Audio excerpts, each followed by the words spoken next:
Bismarck Insights with Mayor Mike Schmitz, a transparent and engaging conversational dive into meaningful topics impacting local government in Bismarck, North Dakota. Bismarck Insights is dedicated to removing barriers between the city of Bismarck and the citizens we serve every day.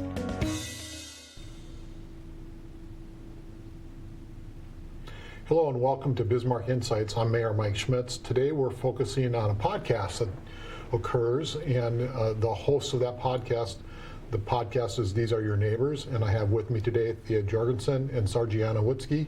I'm going to call you Sarge if that's okay. That is absolutely fine. So Thea and Sarge, just let the audience know what your background is and kind of how you came to want to do the podcast you're doing, which I have participated in. Whoever wishes to go. Okay, so as far as my background, I've got a degree in English from the University of Mary, and I've always been interested in learning about people. When I went to college, my favorite thing was to research different people in our community or people in history and write stories on them and write about them. So I've always had an interest in people. So when the opportunity came about for the podcast, I was all on board. I've always wanted to do something like a podcast. That was kind of a bucket list item of mine because I'm so interested in the people, especially in our community. So that's kind of how I went forward with that. And so my background it's kind of random and collective, but I work full-time for the National Guard, and the majority of my beginning of my career there was spent in public affairs. So really getting to tell people's stories. It's kind of a love that I developed during that time. But like Sargianna, I've always been very much curious about other people, other cultures, and and we're both so well connected in the community that we know so many amazing people. So it's just really great when we were given this platform to share their stories. So let's talk about kind of what the concept of These Are Your Neighbors. What are your types of stories and what's the purpose behind it? I know it's an educational process, but we're trying to educate about people. So let's talk about a little bit of what maybe the makeup of the podcast is. So These Are Your Neighbors focuses on people in the Bismarck community that are change makers in our community. And change maker can be a number of things, of course. We've had many people who've been on there who've been directors of different nonprofits in our community and have made a difference that way. We've had people who have leadership abilities and leadership strengths that they've shown in our community that have been change makers that way. Volunteers. So that's the big thing, is someone who's a change maker in our community and the impact that they've made. And we not only look at what they're doing now in our community, but maybe what they've done in the past or where they've came from. The most interesting thing that we ask, I think, in the beginning when we interview someone is, why Bismarck? Why are you here? Especially the people that have lived out of town or in a different city, a different state for a long time, and then have moved here. Like, why do you continue to stay here? And we've heard some amazing stories of what ties people to Bismarck and why they love our community. And I think a big part of it too is people here, the mission of the HRC, which includes the words diversity and inclusion. And so sometimes people make the assumption that our podcast is a certain direction or going a certain way, when in reality, I think just when you look at the variety of guests that we have had, that's what we mean by diversity. We're showcasing, like she said, elected officials, nonprofit runners, just really great people in our community. So it's just really about showcasing the diversity of amazing people we have in the community. Yes, and as you mentioned, I think diversity is a broad term. Yep. And it's obviously there can be diversity in culture, ethnicity, but there's also diversity amongst individuals who are the same ethnicity or the same culture, because we all think and talk differently. We come from different families, and our family backgrounds certainly develop who we are. So as we look at the podcast, just let's talk a little bit about who you've had, or you can share names if you wish, or just the topics that you've kind of covered with some of those individuals over the last 18 months or so that you've been doing the podcast. We've had amazing guests. I've learned something from every single guest we've had. The ones that I really take things away from are especially people who've started their own nonprofits. I myself have my own nonprofit, and I realize what a struggle it is to start your own nonprofit. So the women that we've had on that have started their own nonprofit, and then they have ties to what their nonprofit's about.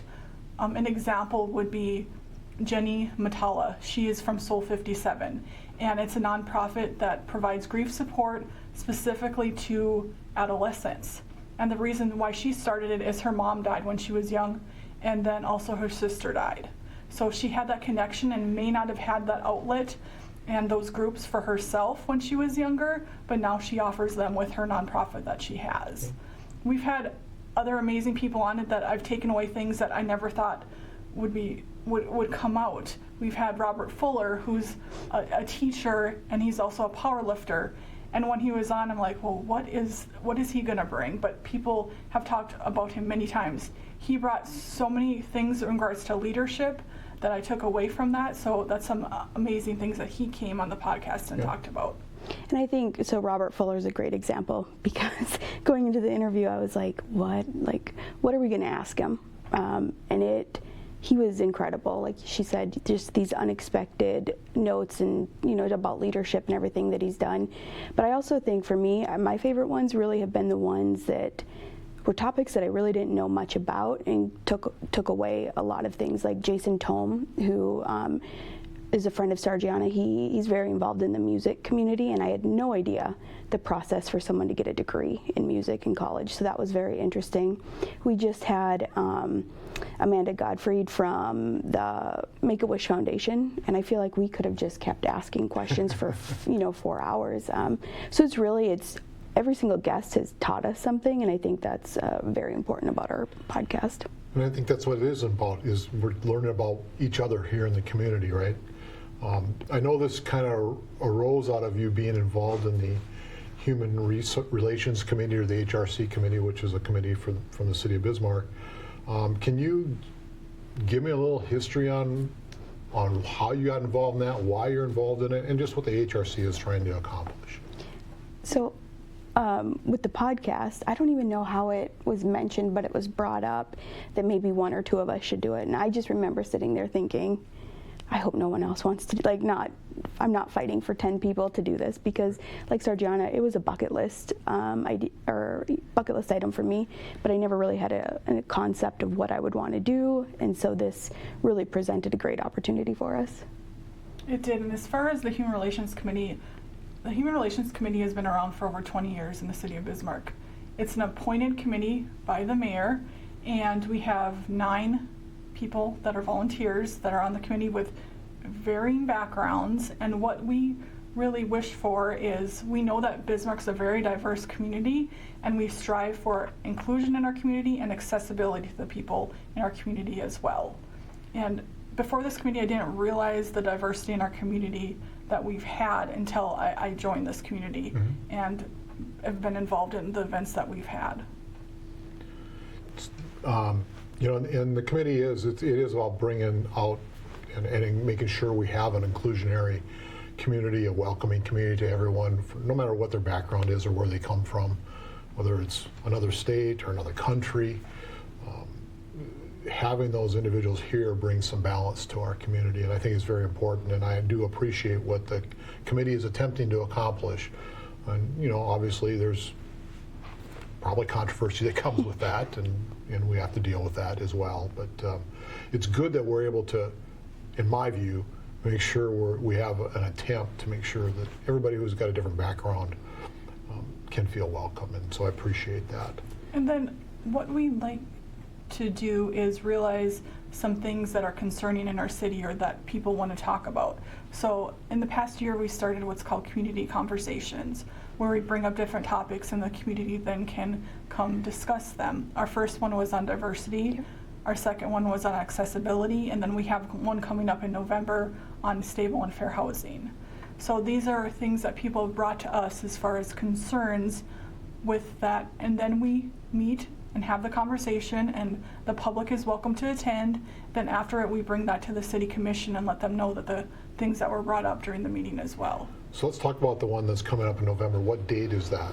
November 14th, and it's held at the library. It'll start at 6. And so we're bringing in panelists that are subject matter experts in the field. Some are individuals who work with people experiencing the issue. Some are, people with lived experience or someone that's gone through some struggles with finding fair and stable housing. And then we also open it up. We try to keep it somewhat contained so that we can stay within our 2-hour limit, but we do open it up for questions within the audience, and then we also have forms that people can write down comments, concerns that they want us to be aware of, and we then kind of compile all those and discuss it at our meetings. And then, like she said, we bring that so that the commission is aware of what's going on and the concerns. And it's a very timely topic because we do know that housing, affordable housing or accessible housing is a concern in the community, and fair housing is certainly a component of that to make sure housing is fair. And I will be interested to find out what we learn, not just from the subject matter experts, but really those residents, citizens who engage, because I think they need to be heard, and hopefully we'll get some really good information out of that. Not sure what the city itself can do about it, but if we can make it become part of a conversation so that we make individuals aware of the struggles, that will be awesome. And that's a perfect example of a topic that was brought to us at the one of our HRC meetings. I don't know if that would have been the direction we necessarily went. We were kind of discussing multiple options, but when it was brought to our attention that it was such a big issue, we definitely listened and kind of made that a topic of focus. And our meetings are open to the public, so anybody can come to the meetings and discuss concerns that they may have or topics that they want us to look at. So there's a time for public comment during our meetings, and people can be there and give us public comment. And this came out of some public comment that somebody had, actually. And again, let's just make sure people know when those meetings are. So they're scheduled, correct? Yes, the third Monday of each month, unless that Monday happens to be a holiday, then it will be the following at 5:15 in the Mayor's Conference Room in Bismarck. Which is on the 4th floor of the City County building. So what other topics do you envision for These Are Your Neighbors as we move forward? I feel like it's just kind of a wide variety. We really just, I don't really have any specific topic. I just love sharing what people are doing. Coming up, we do have guests booked coming up. So some of the things that we're looking at, we have Kurt Schneider coming on from Heartview, so looking at addiction in our community and what that looks like as far as substance use and recovery and what Heartview does. We have someone coming from Holly Triska. Yes. She's from the North Dakota State Refugee. Yes. I don't know the exact title, but the refugee program. Resettlement program. Yes, yep. So looking at that as well. And a lot of these topics, people may not know these things even exist in our community. So that's important to get out there, different programs, different people that are change makers and what they're doing in our community. Well, Holly will be a good guest because we just recently hired someone through a grant through her agency in the city of Bismarck to help with that resettlement and connecting people. I believe the individual is housed at Public Health. And so that would be great to get that information out. Well, and I think that one's so important because I think there's a lot of misconceptions about new Americans and how they're coming here. So I'm really excited to have Holly on there to be able to kind of walk people through that process. Yep. And we've had Megan Carranza on before, and she specifically works in immigration law, and she really broke it down for us, the different type of people, immigrants, refugees, asylees that come to this state and what that looks like. I learned so much information I had no idea about people that actually come legally to our country. Yep, and that's really where Holly's focus is making sure those individuals are arriving in our community, have all the appropriate background work done, and are coming in legally, not illegally, but rightfully here, and then helping them acclimate to our community. So at this time, you've had roughly 42 episodes. How has it changed from when you first started? What's your evolution then? Well, we've learned how to be podcast hosts a little bit.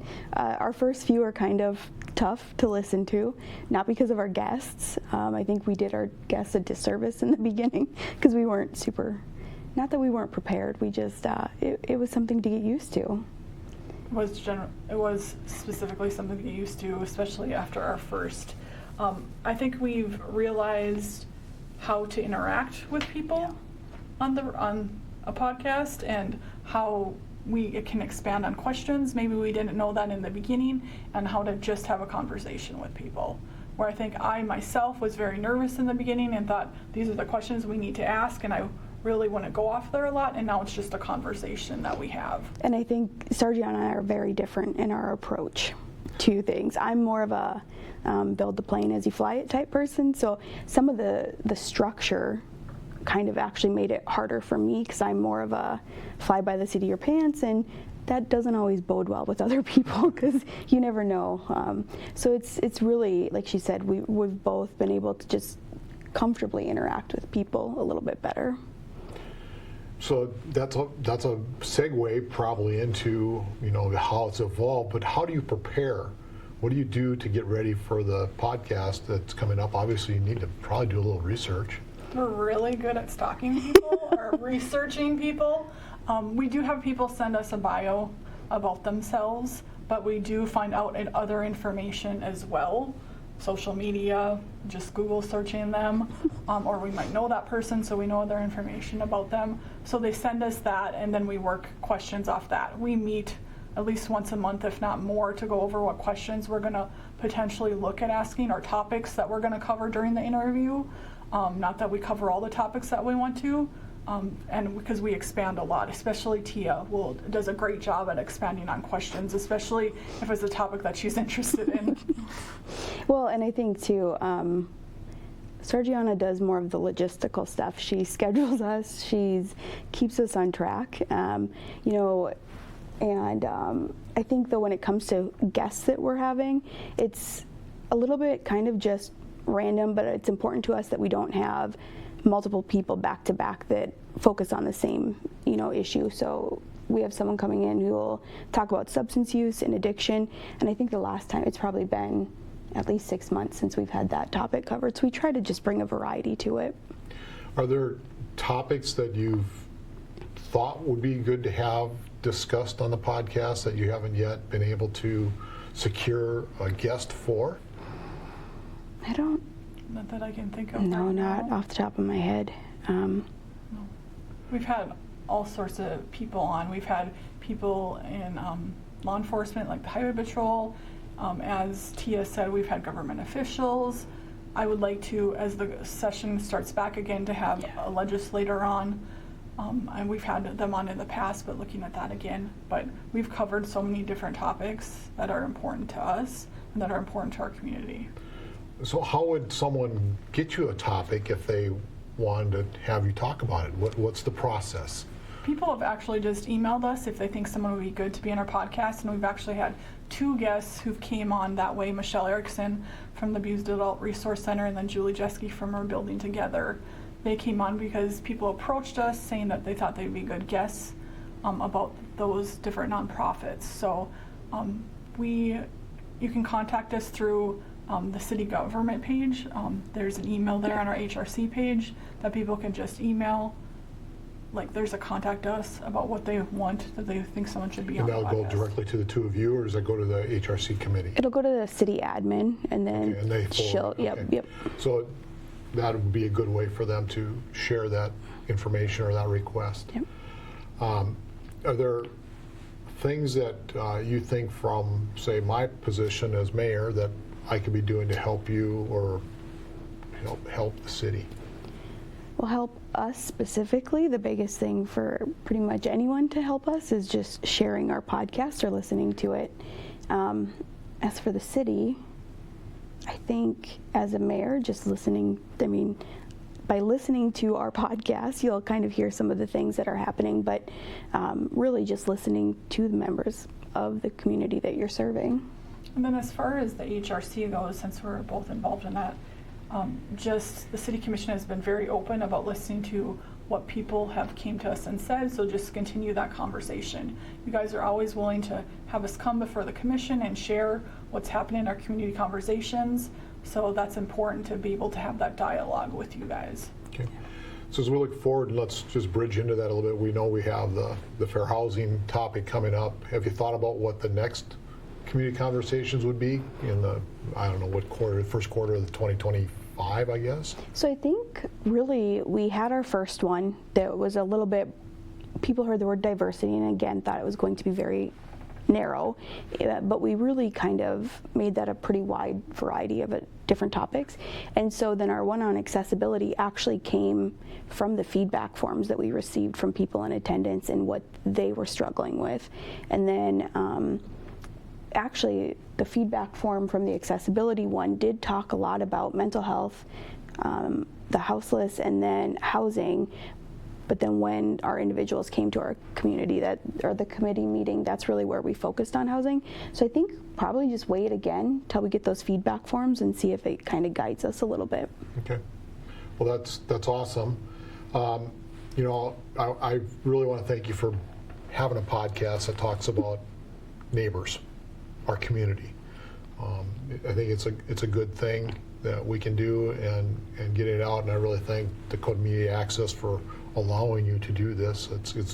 They allow me to do this too, and I think it's a good way for our community to get involved. So what are your thoughts on community involvement in general? What would you do to encourage someone? I encourage people to get involved in whether it be a nonprofit in our community with an interest that they may have, or a city appointed committee. There's a number of city appointed committees that people can be involved. So if you're interested in a certain thing that has a city appointed committee, I encourage them to be involved. I've been on the HRC now for over 3 years. I'm on my second term, and I've learned more things about our city being on the committee that I would have never learned if I wasn't involved. So to just get in there and get involved into something that's important to you. And there's so many different nonprofits or other organizations in our community that need volunteers. It's just important to be that person that does that. And I'm a big believer in the saying that inaction is not an option. I find that a lot of people have very strong opinions and strong feelings about things, but the furthest they're willing to take that is maybe Facebook. And so just truly getting involved in things that you think matter. You know, that's what makes our HRC so great, is that we all kind of have different topics or areas that we really focus on. But as for community involvement, the city appointed committees are incredible. I had no idea how important local government was until I became a member of the HRC, and that was pretty eye-opening to me. But also, like she said, there's so many organizations that need volunteers, so really just find something that is important to you and just get involved. Okay, I'm going to turn the tables on you. Is there any questions you have for me? What have you learned most about being mayor? That's a great question. So, I think what I've learned most is really how much goes on within the city, the staff of the city, and how much they do that nobody knows. There's an incredible amount of work that our team members do. We have 650-ish employees, and there's some obvious things we see. Streets get cleaned, whether it's snow or debris, or we have obviously the law enforcement with the PD or the fire department. But there are so many things behind the scenes, in figuring how and where a project may develop, or how we can find a way to support infill of real estate, or how we, the landfill, how many people know, what happens and how that operates. And so those things have been very eye-opening. I kind of understood the governmental process from a revenue standpoint and an expenditure standpoint. Didn't quite have the in-depth knowledge that I do now of, what funds law enforcement and fire and streets, and the fact that actually property taxes don't even cover those. And I think everybody generally thinks, well, you pay for everything from property tax. No, we have a lot of other sources of funds that we have to generate, but property taxes is a significant component to the general fund. So that's probably the biggest thing. And I understood it even before that. So I think too, like for community members, just by watching the city commission meetings, you learn so much. Well, it's been probably 2 of them now, but the one where the new firehouses were discussed, I learned quite a bit about our fire departments. So that was interesting. But I do have a question for you. yes. As an elected official at a local level, why do you think voting at the local level is so important? Well, I actually think people are more impacted by what happens at the local structure than they are at the national structure from the decisions that are made. Yes, federal government, somebody passes a tax law or passes a law, you can or cannot do something. When it all filters all the way down to the local level, by the time we have to implement that, that's kind of minor. But when you're living in a community, there are things that happen within the community that the local elected officials can have an more immediate impact on.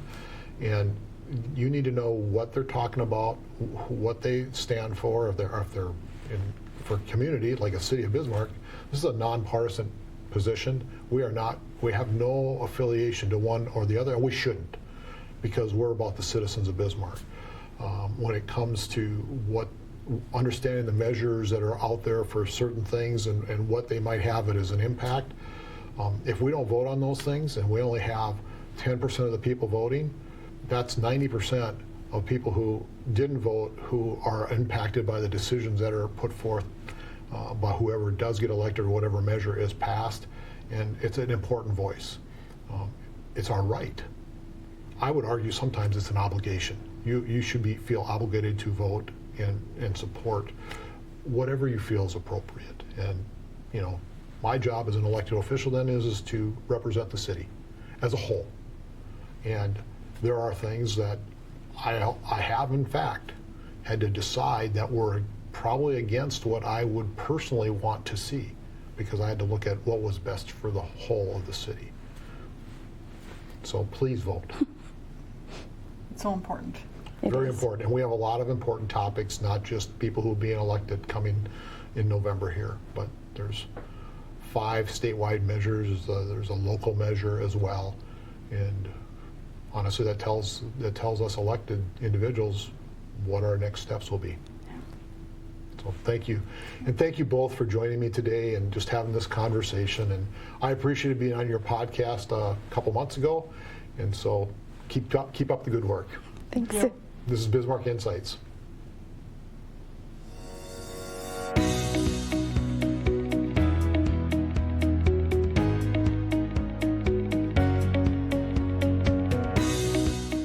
Thank you for watching Bismarck Insights with Mayor Mike Schmitz. If you have specific topics or questions you'd like addressed in future episodes, email mschmitz@bismarcknd.gov or call the City of Bismarck at 701-355-1300. To learn more about the City of Bismarck, visit bismarcknd.gov or follow us on a variety of social media channels by searching BismarckND.gov. Bismarck Insights is a collaboration between Dakota Media Access and the City of Bismarck. You may find Bismarck Insights episodes on Government Access Channels 2 and 602, as well as on Roku, Apple TV, and Fire TV devices, on Radio Access 102.5 FM and on demand at freetv.org.